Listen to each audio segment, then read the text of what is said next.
What are you doing in my swamp?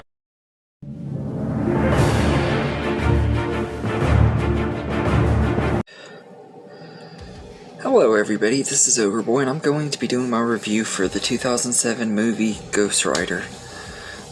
This is for my Marvel Mondays, and I recently went through the whole Spider-Man franchise, and I thought I'd do the two Ghost Rider movies next to get them out of the way, because I kind of am mixed on these two movies. So the first one follows Johnny Blaze, who is a motorcycle stunt rider and is tricked into making a deal with the devil, thinking that it will save his father from dying. And after he sells his soul, his father ends up dying in this accident instead of dying from cancer. And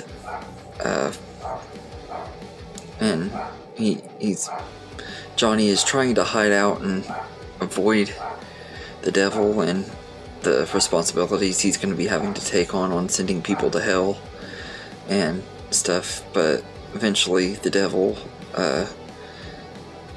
finds him and tells him he's going to have to take on his son Blackheart and send him back to hell, because Blackheart's wanting to unleash hell on Earth. So with the help of the caretaker, who is a former Ghost Rider from the 1800s, they try to stop him, stop Blackheart. This movie is alright. I don't love it, but I don't hate it either.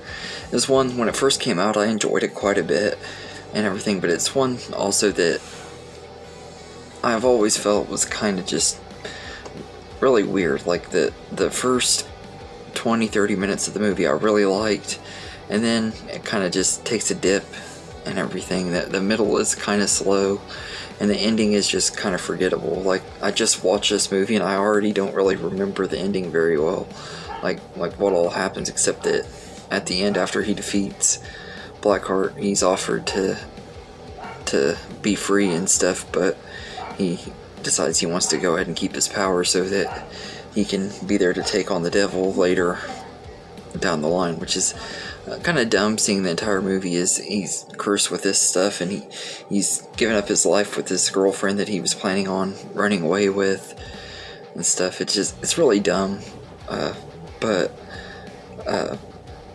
I think this movie is okay. The cast in here are all alright. Nicolas Cage as Johnny Blaze is okay. I liked him a lot more when I was younger, but watching it now, it's like I've seen so many better performances from Nicolas Cage, especially in recent years. It's like this one definitely isn't one of his best performances, but he's okay as the character and everything. He's really over the top at times, which is classic Nicolas Cage, what you expect. But I think that Eva Mendes as Roxanne was good.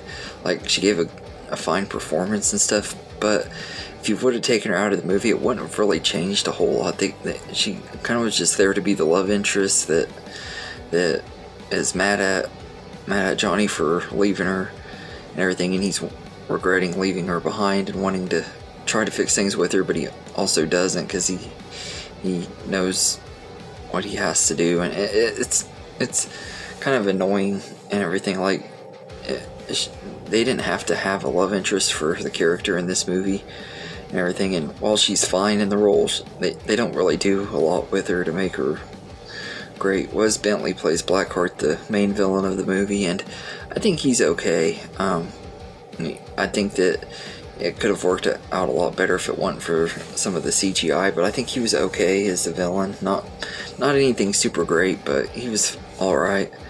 And Peter Fonda plays the devil, which in the movie his name is Mistopheles, which I guess is like the long version for Mephisto. I think that Peter Fonda was a good choice for the role. I just wish they would have executed and used him a little bit better, or had somebody with more intimidating presence play the character if they would have made it a little bit darker. And this movie could have gone with an R rating, and I think it would have turned out a lot better than it was.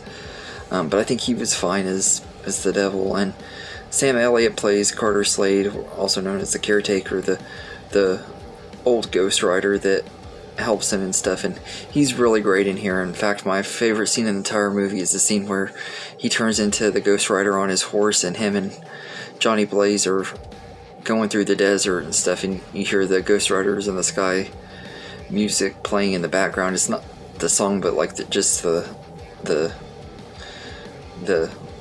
music, and it's really, really great. I love that moment in the movie. It's my favorite moment in the entire movie. But I really like Sam Elliott in here. I wish he was in it more though, because he's not in it near as much as he should be. To me personally, he stole the show whenever he was on screen, and I actually would have wanted to see like a prequel or something about his character, where it was set like in Western times or something. I think that would have been a really cool movie. But this one, they did good with him, but I wish they would have done more with him too. Like I said, I love Sam Elliott, and I think he was really good in the role, and it would have been cool to see him in it more.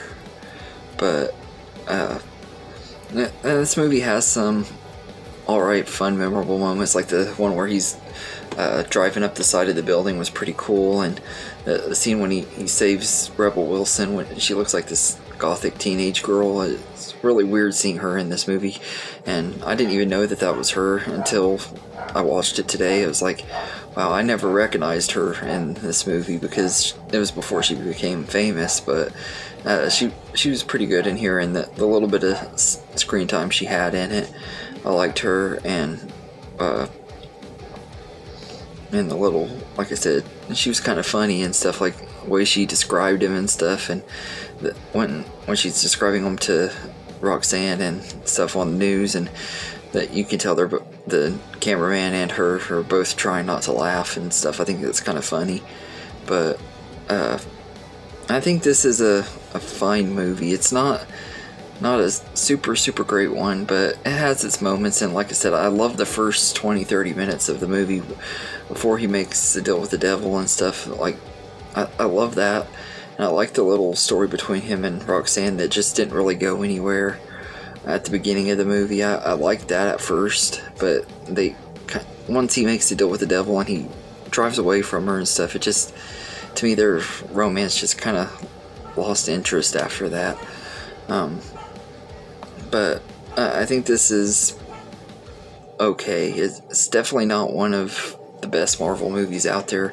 It's definitely not the worst either. There are way worse ones, including its sequel, which I'm not looking forward to talking about, but I'll review that next week. 'Cause like I said, I want to get these two kind of over with and move on to other Marvel movies. But this one, like I said, you could have done a lot better, but they could have done a lot worse. And it's from the director of Daredevil, which is another one that I'm kind of mixed on. I like it, but it's never been one of my most favorites. Although I do think that one was a little underrated. This one I used to think was underrated, but rewatching it this time, I just didn't enjoy it as much as I used to. It was one of those that the more I watch it, I like it a little bit less. So as time has gone on, it's okay. It's watchable, but it's nothing special. It's not as good as a lot of the other MCU movies or anything. I just feel like it could have been better. It's not as good as like the MCU movies or other franchises. So, yeah. So I'd say I'd give Ghost Rider a 6.5 out of 10. Like I said, it's kind of just a middle of the road movie for me. It's very mediocre. There are better and worse ones out there. But yeah, so anyway, let me know in the comments what you think of Ghost Rider. And I hope you enjoyed this video, and have a good day, everybody.